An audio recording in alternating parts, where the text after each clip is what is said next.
En estos días en los que la Agencia Estatal de Meteorología ha estado en el punto de mira, nos hemos querido acercar a la agencia, saber cuál es su trabajo y saber también qué podemos esperar de ella. Toda esta zona de responsabilidad. Al sur de Madeira, al norte de Cabo Verde y se mete aquí por... La agencia tiene su sede central en Madrid, pero en cada comunidad hay una delegación. Nos hemos acercado a la delegación de Canarias, que está en Gran Canaria, aquí atrás, y vamos a hablar con su delegado, David Suárez.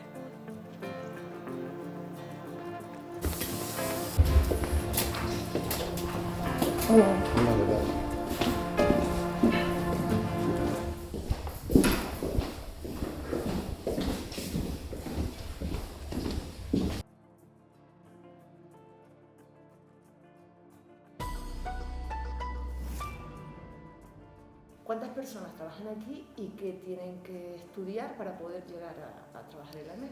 Bien, para ser funcionario y personal de la Agencia Estatal de Meteorología hay que hacer una oposición. La oposición, tenemos en meteorología tres cuerpos. En el caso del cuerpo A1, que sería el cuerpo superior de meteorólogos del Estado, pues se necesita un grado o lo que era antiguamente una licenciatura o una ingeniería superior.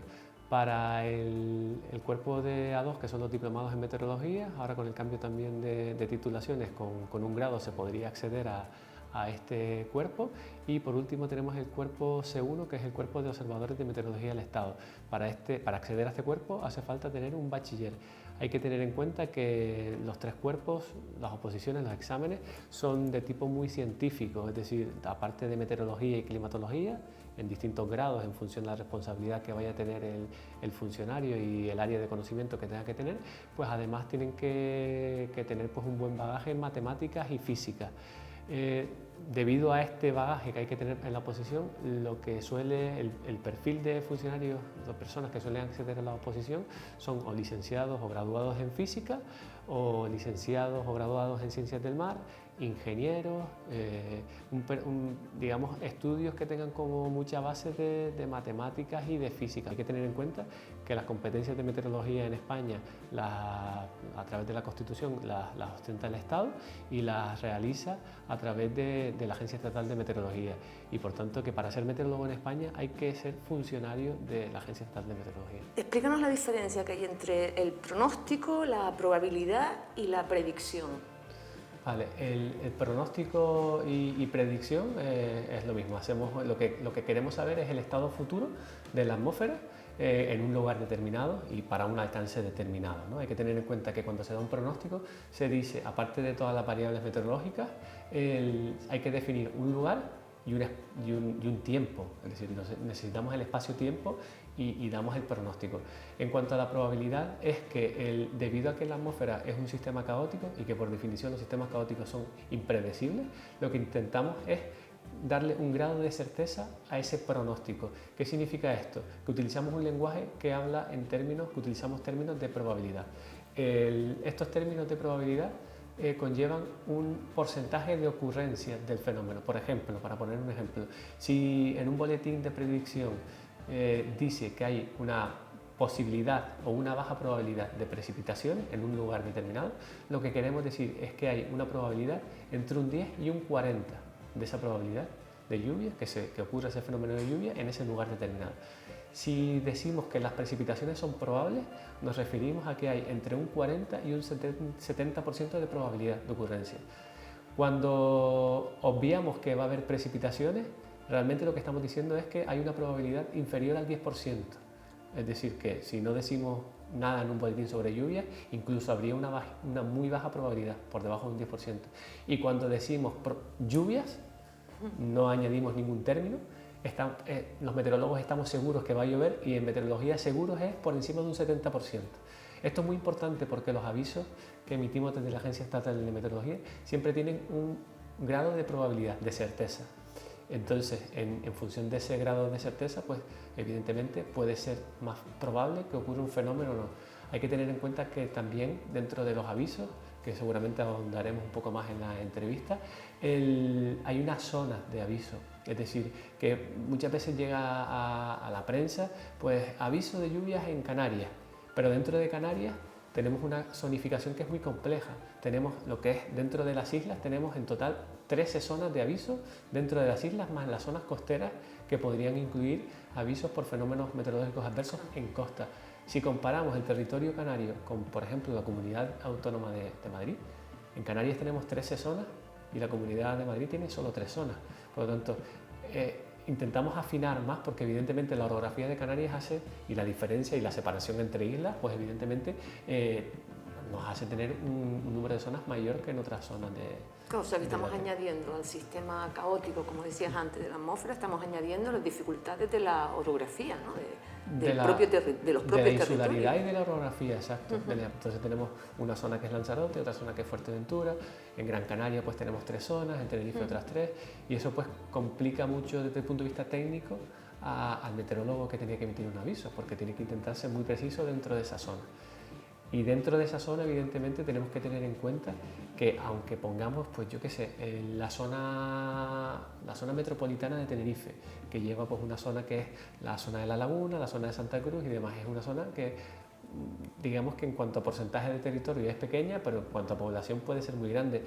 No va a llover lo mismo, si hablamos de precipitación, que quizás es un fenómeno que puede tener mucho impacto en Canarias, no va a llover lo mismo encima de tu casa a 500 metros, ¿vale? Porque la meteorología es muy variable también. Dentro de esa zonificación que es compleja, no llueve de forma homogénea o no hay el viento, no hay el mismo viento de forma homogénea, siempre habrá picos, ¿no? Y eso pasa siempre en todas las situaciones y en todos los lugares del mundo. O sea que cuando vemos en la prensa una barrasca se acerca a Canarias o lluvias en Canarias, hay que ir más fino, hay que ir al texto, ¿no? Hay que ir después yo lo que recomiendo es que en esa noticia pues se puede uno pues poner en atención, puede poner en atención y después ir a la fuente fiable, que en este caso si hablamos de meteorología sería la web de la Agencia Estatal de Meteorología, ir a Canarias y ver el desglose de los avisos, porque hay mucha información. Dentro del mapa de avisos podemos ver si nosotros estamos, pues, por ejemplo, en la zona metropolitana de Tenerife, la zona norte de Gran Canaria, la zona este de La Palma, ver en qué ventana temporal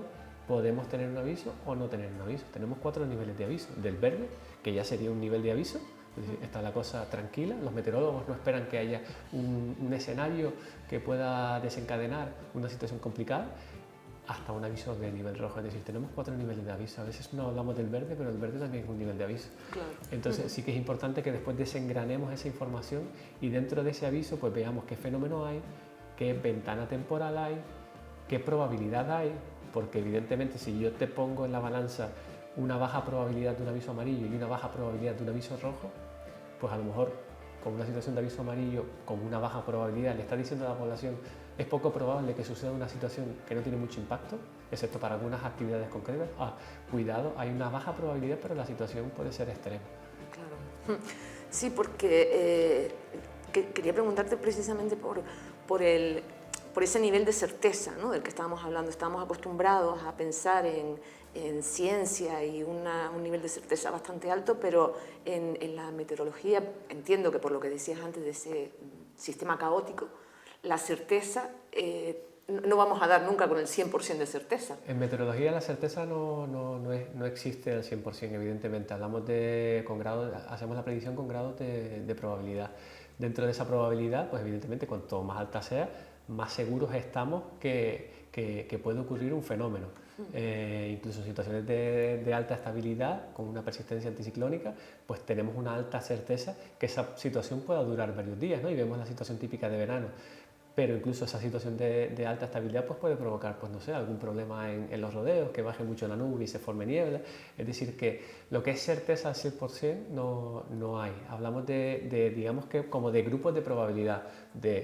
Lo descartamos, que hablamos de una probabilidad por debajo del 10%, poco probable, entre el 10 y el 40, probable, 40-70, y seguro para los meteorólogos es por encima de un 70%. Vale. ¿La EMED se equivoca? Dentro de los pronósticos, evidentemente nos equivocamos. Realmente nosotros lo que estamos haciendo es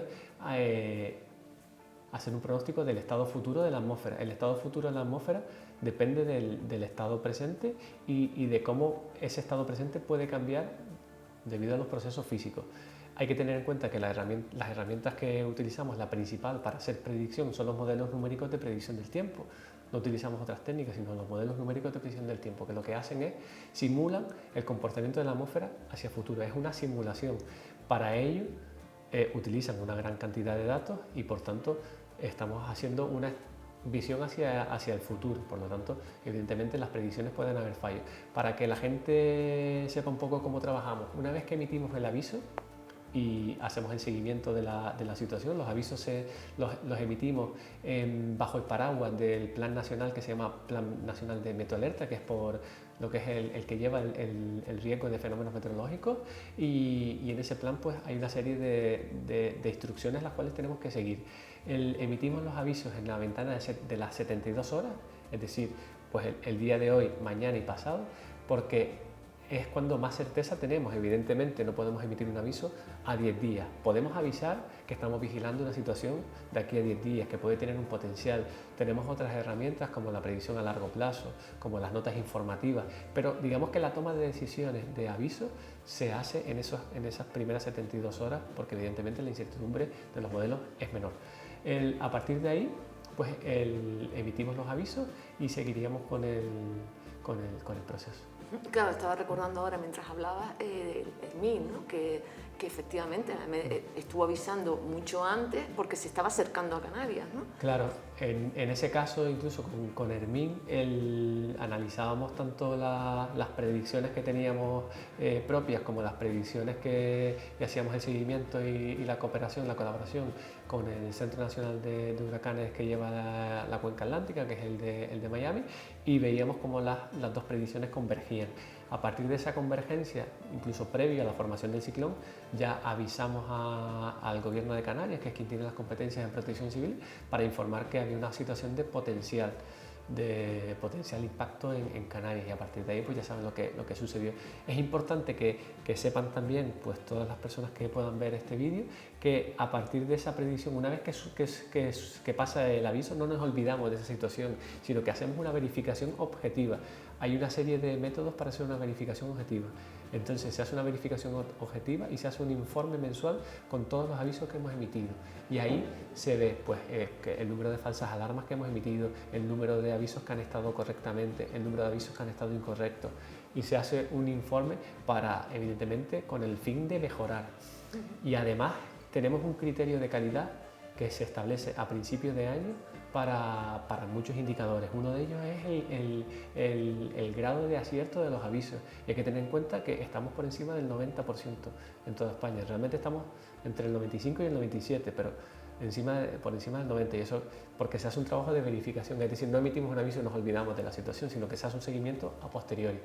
Y claro, sobre todo hay que hacer llegar a las personas que los avisos de una zona a otra pueden variar. No nos podemos quedar con el titular de llueve en Canarias o aviso rojo en Canarias, porque a lo mejor tu zona o tu isla ni siquiera está afectada.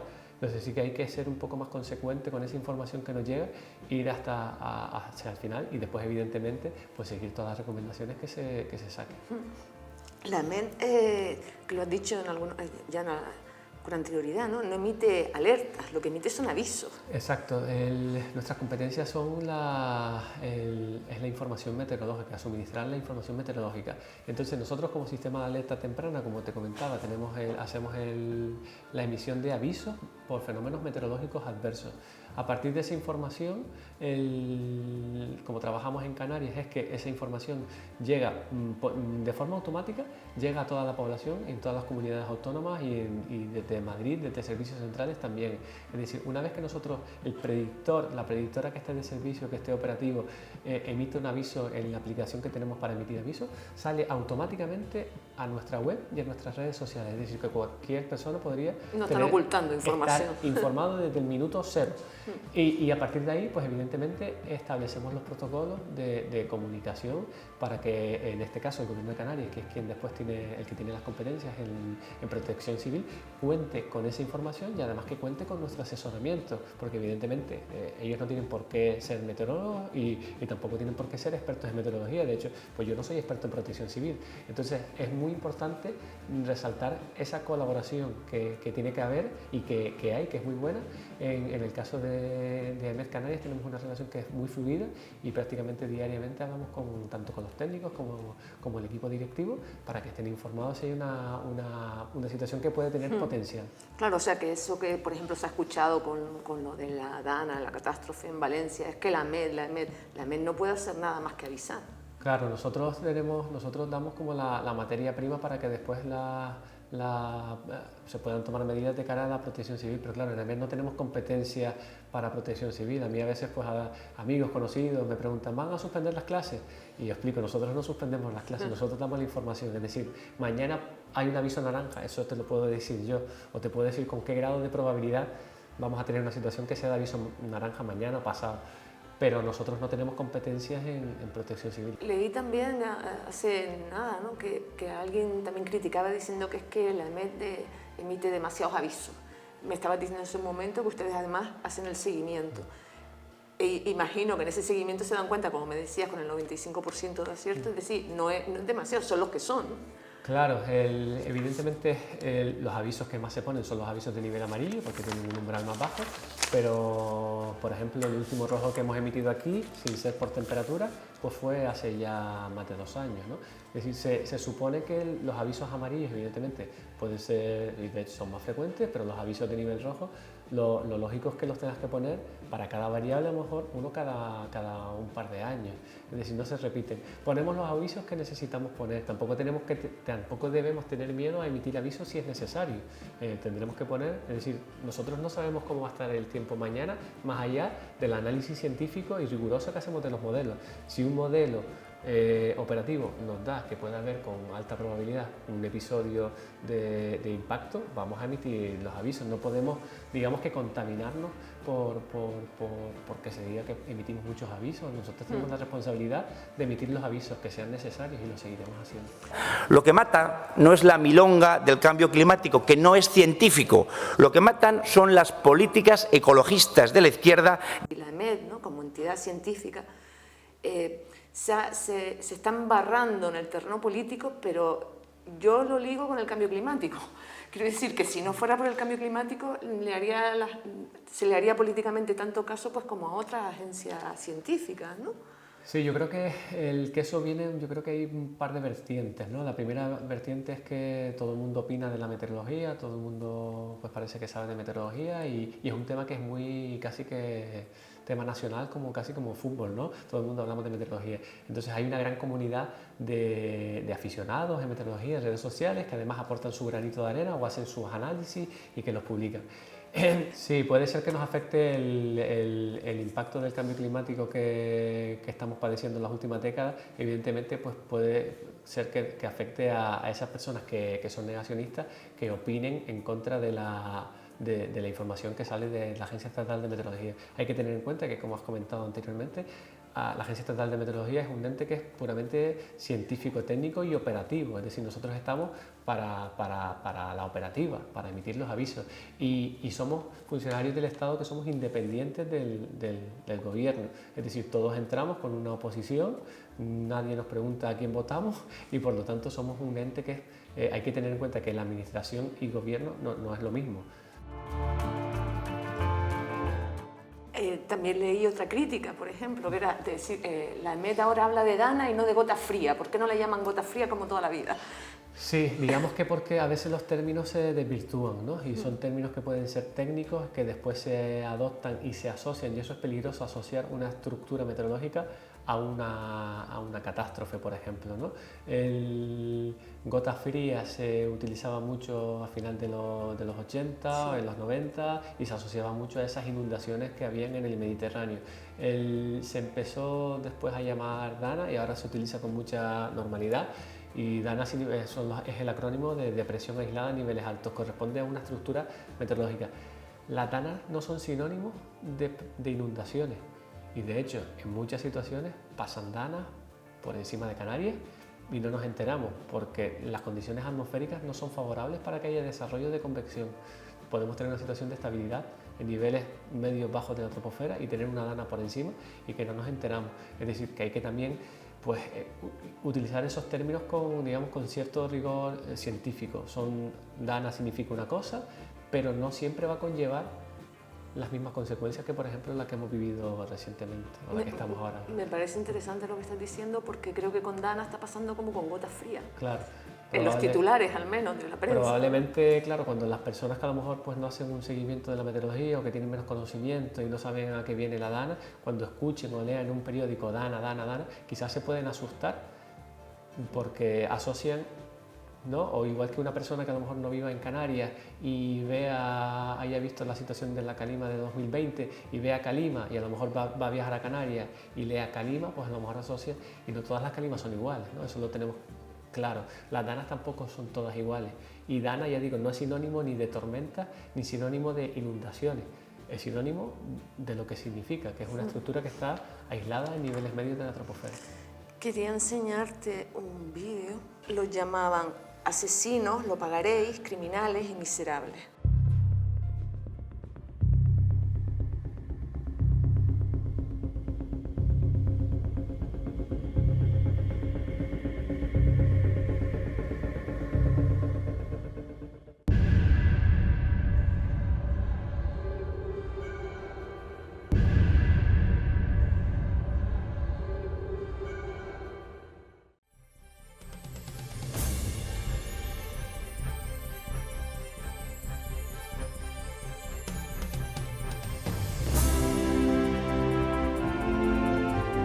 De abril de 2023.